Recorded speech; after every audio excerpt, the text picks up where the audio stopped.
ഇന്ന് നമുക്ക് നല്ല നാടൻ രുചിയിൽ ഒരു പൊതിച്ചോറ് കിട്ടുന്നതിൻ്റെ വീഡിയോ നമുക്ക് നോക്കാം.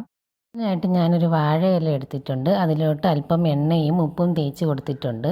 ഇനി ഇതിലോട്ട് നമുക്ക് ചോറ് വെച്ച് കൊടുക്കാം. ചോറ് വെച്ചതിന് ശേഷം ഞാൻ കോവയ്ക്ക മെഴുക്ക് പുരട്ടിയാണ് വെച്ച് കൊടുക്കുന്നത്.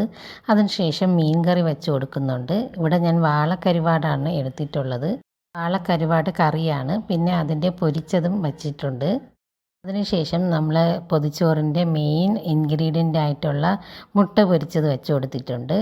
അല്പം നാരങ്ങ അച്ചാർ വച്ചിട്ടുണ്ട്. മാങ്ങ അച്ചാർ എനിക്ക് കിട്ടിയില്ല, അതുകൊണ്ട് ഞാൻ നാരങ്ങ അച്ചാറാണ് വെച്ചിട്ടുള്ളത്. ചമ്മന്തിക്ക് പകരം ചമ്മന്തിപ്പൊടിയാണ് വെച്ചിട്ടുള്ളത്. ഈ ഊണ് കഴിക്കാൻ വേണ്ടിയിട്ട് നല്ല ടേസ്റ്റ് ആയിരുന്നു. നമ്മളെ വാളക്കരുവാട് കറിയും പൊരിച്ചതും ഈ കോവയ്ക്ക ഫ്രൈയും ഒക്കെ ചേർത്തിട്ട് കഴിക്കാൻ നല്ല ടേസ്റ്റ് ആയിരുന്നു. ഈ ഒരു കോംബോ എല്ലാവരും പൊതിച്ചോറിൽ ട്രൈ ചെയ്ത് നോക്കുക.